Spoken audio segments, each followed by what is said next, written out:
Dans la capitale royale de Paluma, des demi-hommes sont en train de mettre des caisses dans la cargaison. Un homme leur dit de se dépêcher, sinon il les réduira en bouillie. Un marchand nommé Banaza arrive et les remercie d'avoir rempli toutes les caisses. Il leur donne de l'argent pour leur travail et leur demande d'attendre à l'intérieur de l'hôtel et de profiter de leur repas avant qu'un autre de ces chargements n'arrive. Les autres marchands pensent qu'il s'agit d'un type étrange qui donne de l'argent aux demi-humains, qui sont considérés comme des humains de bas niveau dans ce monde. L'un des demi-humains le remercie pour sa générosité, mais refuse de prendre l'argent. Banaza lui répond qu'il mérite cet argent parce qu'ils l'ont gagné par leur dur labeur. Il révèle qu'il ne croit pas aux différences stupides entre les humains et les demi-humains et donne l'argent. L'Orque-Vert le remercie et il décide d'aller manger à l'hôtel avant l'arrivée de l'autre cargaison. En partant, les autres marchands traitent Banaza d'hypocrite qui traite les humains et les demi-humains sur un pied d'égalité dans le royaume magique de Clyrode. Soudain, notre garçon au grand cœur disparaît. Il s'avère qu'un des saints du royaume l'a choisi et lui révèle qu'ils l'ont convoqué en tant que candidat héros. Le saint lui explique qu'une armée des ténèbres est sur le point d'envahir leur royaume et qu'ils ont convoqué des héros d'un autre monde pour les aider dans cette bataille féroce. Banaza répond qu'il n'est pas un héros, mais un simple marchand qui mène une vie paisible dans son monde. Ils ignorent ses paroles et lui demandent de placer sa main sur la boule de cristal magique pour mesurer ses pouvoirs magiques. Ils croient que les héros convoqués d'un autre monde reçoivent la bénédiction divine des dieux et que leurs pouvoirs sont si immenses qu'aucune personne ordinaire ne peut les acquérir simplement en s'entraînant. Banaza pose sa main sur la boule et ses statistiques magiques apparaissent. Mais tout le monde est choqué et se rend compte que le héros n'a pas été béni par un pouvoir divin, car ce sont les statistiques d'un être humain ordinaire. Banaza dit qu'il l'avait déjà imaginé, puisqu'il avait déjà dit qu'il était un simple marchand. Les autres saints n'arrivent pas à croire que le héros a été invoqué avec les compétences inférieures d'un niveau 1 et se demandent ce qui a bien pu se passer avec l'ancien sort d'invocation. Soudain, un autre héros invoqué reçoit une bénédiction divine et chacune de ses compétences de niveau 1 est portée à 999 points. Ils réalisent que cet homme est le héros qu'ils attendaient et lui demandent de sauver leur pays grâce à son immense magie. Banaza leur demande de le renvoyer dans son ancien monde, car il ne veut pas rester ici, mais les gens ne font pas attention à lui et le laissent errer seul dans le château. Au début, il ne croit pas qu'il se trouve dans un autre monde, mais il se rend compte qu'il doit rencontrer le roi pour dissiper ses doutes.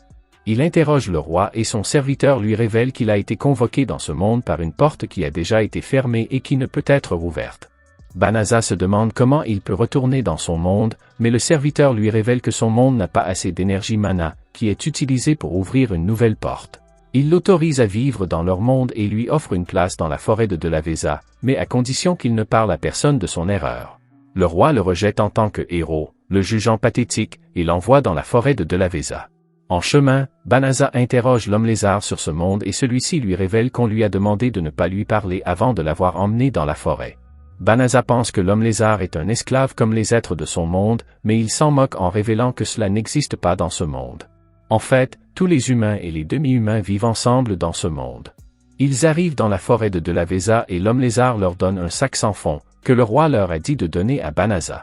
Banaza est heureux de voir le sac sans fond également dans ce monde et l'homme lézard lui révèle qu'à l'intérieur se trouvent toutes les choses nécessaires, y compris de l'argent et de la nourriture, qui l'aideront à survivre dans ce monde. L'homme lézard décide de partir et conseille à Banaza de quitter cette forêt au plus vite s'il veut vivre longtemps. Banaza est choqué, mais décide de l'ignorer, car il pense qu'il ne sait pas où aller dans ce royaume. Il ouvre le sac et se réjouit qu'il fonctionne, comme dans son monde. Il regarde les statistiques et les objets qu'il a reçus en cadeau du roi. Il décide de sortir une épée en cas d'urgence, mais il est surpris de voir apparaître des limaces. Il pense que les slims sont des créatures faibles et qu'ils ne l'attaqueront pas, mais il se défend avec son épée après qu'ils aient essayé de fusionner avec son corps.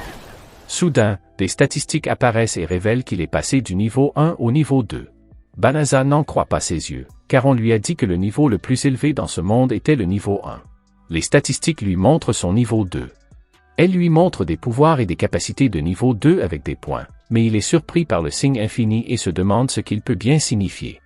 Soudain, il se rend compte qu'il a acquis une nouvelle compétence qu'il peut utiliser pour parler au système. Il l'active immédiatement et le système commence à lui parler des sorts qu'il a acquis en montant de niveau. Banaza n'arrive pas à croire qu'il a acquis autant de sorts juste en tuant ses hommes slim, mais il décide de se rendre dans la forêt pour trouver un endroit sûr où camper. Le système l'avertit de ne pas s'y rendre, car la forêt de Delaveza est contaminée par une forte concentration de malicium. Banasa demande une explication et le système révèle que le malicium est un terme générique pour les substances liquides ou gazeuses émises par les démons qui causent des dommages aux races humanoïdes.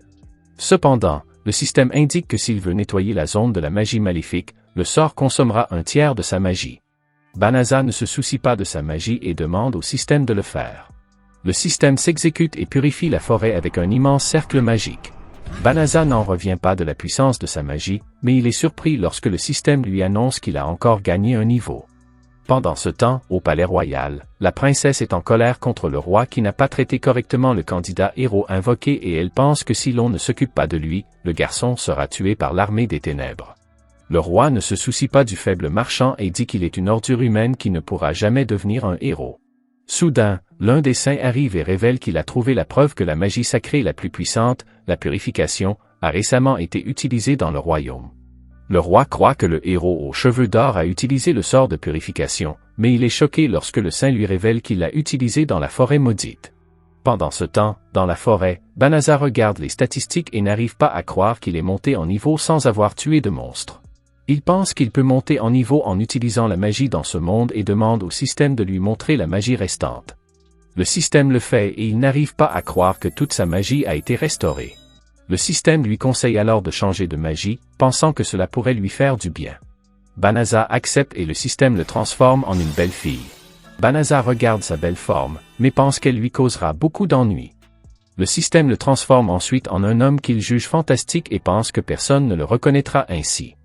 Le système l'informe également qu'il peut utiliser la magie de téléportation et il lui demande de le faire en le téléportant dans le royaume. Le système s'exécute et Banasa est heureux de posséder cette magie étonnante, mais il est attristé lorsqu'il se rend compte qu'elle ne peut pas le téléporter dans son monde. Il décide alors de se rendre à la guilde des aventuriers pour s'inscrire en tant qu'aventurier et gagner de l'argent en accomplissant les quêtes qui lui sont assignées. Il entre dans la guilde et la fille elfe l'informe des règles d'inscription.